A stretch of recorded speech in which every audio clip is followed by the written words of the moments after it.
오늘은 왜 애굽인가? 라는 제목으로 말씀을 나누도록 하겠습니다. 사랑하는 성도 여러분, 여러분은 예수님의 탄생하면 어떤 장면이 가장 먼저 떠오르시나요? 아마도 아늑한 구유와 또 밤하늘의 밝은 별, 그리고 천사들의 찬송처럼 따뜻하고 평화로운 풍경일 것입니다. 매년 성탄카드에서 만나는 아름다운 장면들입니다. 그러나 마태가 기록한 진짜 성탄의 풍경은 마냥 고요하지만은 않습니다. 동방박사들의 경배가 끝나자마자 이야기는 갑자기 어둡고 긴박한 피난의 장면으로 전환이 되는데요. 아직 걷지도 못하는 어린 예수님은 한밤중에 급히 피난길을 올라야 했습니다. 오늘 본문 14절에서 이렇게 말씀합니다. 요셉이 일어나서 밤에 아기와 그의 어머니를 데리고 애굽으로 떠나가.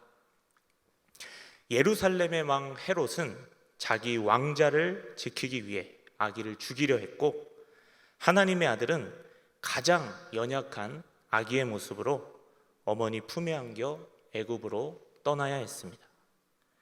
여기서 질문이 생깁니다. 하나님은 왜 아기 예수를 하필 이방 땅 애굽으로 보내셨을까요? 단지 헤롯의 칼을 피하기 위해서였을까요? 오늘 우리는 이 차디찬 피난길 속에 감추어진 하나님의 신비로운 구원 계획과 그 길 끝에서 빛나는 복음의 비밀을 함께 묵상하고자 합니다. 앞서 언급했듯이 예수님이 태어나셨다는 소식을 듣고 당시 유대 왕 헤롯은 아기 예수를 찾아 죽이려는 음모를 꾸미고 있었습니다. 그러나 세상의 권력이 칼을 빼들기 전에 하늘의 섭리가 먼저 움직였습니다. 요셉의 꿈에 주의 사자가 나타나 다급하게 명령하는데요. 13절 말씀 우리 함께 읽어보겠습니다. 헤롯이 아기를 찾아 죽이려 하니 일어나 아기와 그의 어머니를 데리고 애굽으로 피하여 내가 내게 이르기까지 거기 있으라 하시니. 깊은 밤 아무런 준비도 없이 낯선 타국으로 떠나라는 명령이었습니다. 어디서 먹고 자야 할지, 또 어떻게 살아가야 할지 아무것도 보이지 않는 불확실한 길이었습니다. 하지만 분명한 사실이 있습니다. 헤롯의 사리보다 하나님의 말씀이 먼저 움직였고, 세상의 위협보다 하나님의 보호하심이 더 빠르고 완벽했다는 사실입니다. 그렇습니다. 하나님의 섭리는 멀리서 지켜보는 무관심한 시선이 아닙니다. 한밤중에 요셉을 깨우시고 연약한 아기를 품에 안고 떠나는 피난길까지 세밀하게 인도하시는 살아있는 돌보심입니다. 하나님께서 예수님을 헤롯의 칼에서 지키신 것은 단지 고난을 피하게 하시려는 것이 아니었습니다. 자기 백성의 죄를 짊어지고 십자가에 달리실 그때까지 아들을 보존하신 은혜의 손길이었습니다. 요셉은 말씀을 듣자마자 일어나 밤에 즉시 순종하여 떠났습니다. 하나님의 말씀을 믿고 오늘 한 걸음을 내딛는 것, 그것이 성도의 길입니다. 우리도 앞이 다 보이지 않을지라도 말씀하신 하나님을 신뢰하며 순종하기를 바랍니다. 그렇다면 성도 여러분, 이제 가장 중요한 질문을 던져야 합니다. 하나님은 왜 하필 다른 안전한 곳을 두고 애굽으로 아들을 보내셨을까요? 오늘 본문 15절에 그 비밀을 푸는 열쇠가 있습니다. 이렇게 말씀합니다. 헤롯이 죽기까지 거기 있었으니 이는 주께서 선지자를 통하여 말씀하신 바 애굽으로부터 내 아들을 불렀다 함을 이루려 하심이라. 애굽으로부터 내 아들을 불렀다라고 말씀을 하고 있습니다. 이 말씀은 구약 호세아 11장 1절의 인용입니다. 호세아 11장 1절에서 이렇게 말씀합니다. 이스라엘이 어렸을 때에 내가 사랑하여 내 아들을 애굽에서 불러냈거늘. 이 말씀은 구약의 가장 위대한 구원 사건인 출애굽을 가리킵니다. 하나님은 노예 생활로 신음하던 이스라엘을 향해서 이스라엘은 내 아들, 내 장자다라고 부르시며 애굽에서 건져내셨습니다. 그리고 광야에서 먹이시고 큰 은혜를 베푸셨습니다. 그러나 하나님의 아들로 부름받은 이스라엘은 끝까지 순종하지 못했습니다. 몸은 애굽에서 나왔지만 마음은 여전히 애굽을 그리워했습니다. 광야에서 원망하고 또 하나님을 시험했으며 우상 앞에 무릎을 꿇었습니다. 이스라엘은 아들로 부름을 받았지만 그 부르심에 순종하지 못한 불순종한 아들이었습니다. 바로 이 지점에서 마태는 가슴 벅찬 복음의 비밀을 선포하고 있는데요. 예수님께서 애굽에 내려갔다가 다시 돌아오신 사건은 단순한 피난이 아닙니다. 실패한 이스라엘의 역사를 참 아들이신 예수님 안에서 새롭게 시작하시고 완성하시는 하나님의 구원 계획입니다. 예수님은 실패한 이스라엘을 대신하여서 하나님의 뜻에 온전히 순종하신 참 이스라엘이며 하나님의 완전한 참 아들이십니다. 이스라엘은 애굽에서 나온 뒤에 광야에서 실패했지만 예수님은 광야에서 사탄의 시험을 이기셨습니다. 이스라엘은 배고픔 앞에서 원망했지만 예수님은 40일을 금식하신 뒤에도 말씀에 순종하셨습니다. 이스라엘은 하나님을 시험하고 우상에게 절했지만 예수님은 아버지를 신뢰하며 오직 하나님만 경배하셨습니다.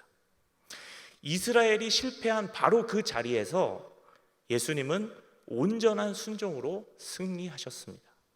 그리고 그 순종의 길은 마침내 골고다의 십자가까지 이어졌습니다.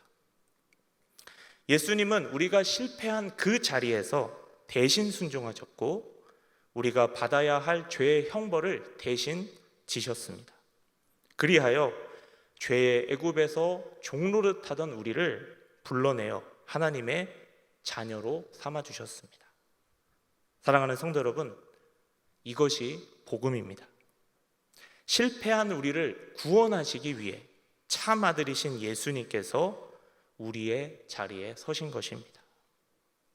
이 얼마나 놀라운 은혜입니까? 그렇다면 이 위대한 복음을 우리의 삶에 어떻게 적용할 수 있을까요? 우리가 살아가는 일터와 또 가정, 관계와 책임의 자리는 하나님의 자녀가 날마다 통과하는 광야와 같습니다.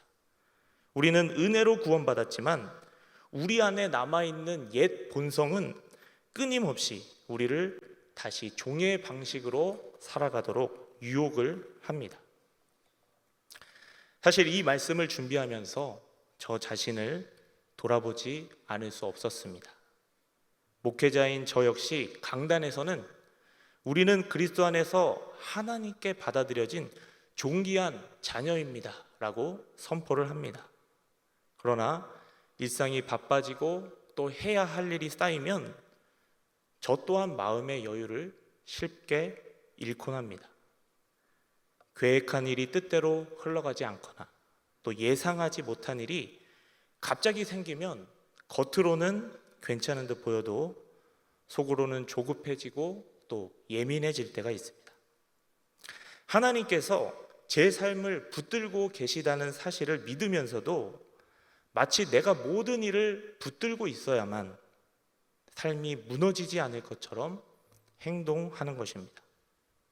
맡은 일을 잘 해내고 일정을 놓치지 않고 주어진 책임을 빈틈없이 감당해야만 비로소 마음을 놓을 수 있다고 생각합니다. 그런 제 모습을 바라보면 저 역시 아버지를 신뢰하는 자녀라기보다 모든 것을 스스로 책임져야 하는 종처럼 살아갈 때가 많다는 사실을 깨닫게 됩니다. 그러나 모든 일이 제 뜻대로 되어야 하나님께서 함께 하시는 것은 아닙니다. 계획이 어그러지고 일이 더디게 흘러가도 하나님은 여전히 선하시며 제 삶을 이끌고 계십니다. 그래서 조급함이 밀려올 때마다 저는 제 마음에 이렇게 다시 복음을 들려주려 합니다. 내가 모든 것을 붙들고 있는 것이 아니라 아버지께서 나를 붙들고 계신다.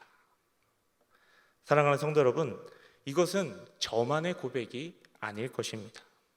우리도 하나님의 자녀가 되었음에도 자주 종처럼 두려워하고 자신을 증명하려 하며 모든 것을 통제하려 합니다. 그러나 기억하십시오. 우리는 더 이상 죄 아래 매인 종이 아닙니다. 예수 그리스도의 온전한 순종과 십자가로 하나님의 자녀가 되었습니다. 우리는 잘해야 자녀가 되는 것이 아닙니다. 이미 자녀가 되었기에 아버지를 신뢰하며 살아가는 것입니다. 우리의 순종은 사랑받기 위한 조건이 아니라 이미 사랑받은 자에게서 맺히는 은혜의 열매입니다. 그러므로 이제 성령을 의지하여 옛 종의 습관을 거부하고 하나님의 자녀답게 살아가야 합니다. 자, 이를 위해서 두 가지 적용점을 말씀드리고 싶습니다. 첫 번째는 비교와 조급함입니다. 우리가 하루를 마치고 무심코 미디어나 SNS를 보다 보면 좋은 곳을 여행하는 사람들, 또 앞서가는 자녀들, 풍성해 보이는 일상이 눈에 들어옵니다. 그 순간 마음 깊은 곳에서 박탈감과 조급함이 밀려옵니다. 나는 왜 이거밖에 되지 않을까? 나는 왜 이렇게 뒤처져 있을까?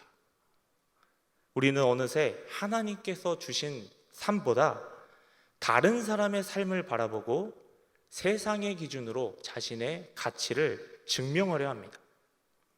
하나님의 자녀가 다시 세상에 자신의 가치를 구걸하는 것입니다.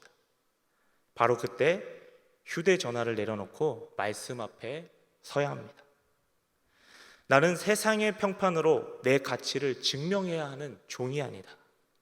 나는 그리스도의 피로 값주고 사신 하나님의 자녀다. 내가 사랑받는 이유는 남보다 앞서기 때문이 아니라 그리스도께서 나를 위해 자신을 내어주셨기 때문이다. 이 약속을 붙들 때 우리는 다른 사람의 속도에 끌려가지 않고 하나님께서 내게 맡기신 오늘을 감사함으로 걸어갈 수 있습니다. 다른 사람의 은혜를 함께 기뻐하며 내게 맡겨진 작은 순종에 충실할 수 있는 것입니다.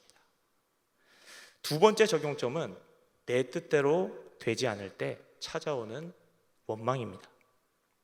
우리는 큰 시험보다 작은 어긋남 앞에서 더 쉽게 무너질 때가 있습니다. 약속이 취소되고 예상하지 못한 지출이 생기며 몸이 아파 일정이 흐트러질 때 불쑥 원망이 올라오는 것입니다. 왜 하필 오늘이지? 왜 나에게만 이런 일이 생기는 거야? 왜 내 뜻대로 되는 일이 하나도 없는 거야? 광야에서 애굽을 그리워하며 원망했던 이스라엘처럼 우리 안에서도 모든 것을 통제하려는 옛 종의 본성이 고개를 듭니다. 그때 잠시 멈추어서 자신에게 다시 복음을 들려주어야 합니다. 나는 계획 하나가 어그러졌다고 모든 것을 원망해야 하는 종이 아니다. 나는 내 삶을 선하게 이끄시는 아버지를 신뢰하는 자녀다. 지금은 다 이해할 수 없어도 아버지의 손을 벗어난 일은 하나도 없다. 자녀의 믿음은 모든 상황을 이해하는 데서 시작되지 않습니다. 아버지의 선하심을 신뢰하는 데서 시작됩니다. 그러므로 불평하기 전에 잠시 기도하고 가족에게 짜증을 내는 대신 한 번 더 부드럽게 말하며 내 계획보다 하나님의 선하신 섭리를 신뢰하는 것, 그것이 일상에서 자녀답게 살아가는 모습입니다. 물론 우리는 또 넘어질 수 있습니다. 다시 비교하고 또 원망할 수 있습니다. 그러나 넘어졌다고 해서 다시 종이 되는 것이 아닙니다. 자녀는 넘어질 때 아버지의 집을 떠나는 사람이 아니라 다시 아버지께 돌아가는 사람입니다. 그러므로 넘어질 때마다 참 아들이신 예수 그리스도를 바라보십시오. 우리가 실패한 자리에서 대신 순종하시고 우리의 죄를 짊어지고 십자가까지 걸어가신 주님을 바라보십시오. 그리고 다시 고백해야 합니다. 주님, 제가 또다시 종처럼 두려워하고 비교하며 원망했습니다. 성령으로 저를 붙드시고 아버지를 신뢰하는 자녀로 살게 하여 주옵소서. 사랑하는 성도 여러분, 우리는 더 이상 애굽의 노예가 아닙니다. 그리스도께서 우리를 불러내어 아버지의 품으로 인도하셨습니다. 그러므로 종의 두려움이 아니라 자녀의 신뢰로, 비교가 아니라 감사로, 원망이 아니라 순종으로 살아가시기를 바랍니다. 말씀을 맺겠습니다. 예수님은 헤롯의 칼날은 피하셨지만 골고다의 십자가는 피하지 않으셨습니다. 어린 시절에는 애굽으로 피하셨지만 때가 되자 우리를 하나님의 자녀로 삼으시기 위해 기꺼이 십자가의 길을 걸으셨습니다. 그러므로 하나님의 자녀라는 이름은 우리의 공로나 자격으로 얻은 것이 아닙니다. 참 아들이신 예수 그리스도께서 피로 값주고 사신 은혜의 이름입니다. 이번 한 주간 흔들리는 환경보다 나를 대신해 애굽의 길을 걸으시고 십자가까지 순종하신 참 아들 예수 그리스도를 바라보십시오.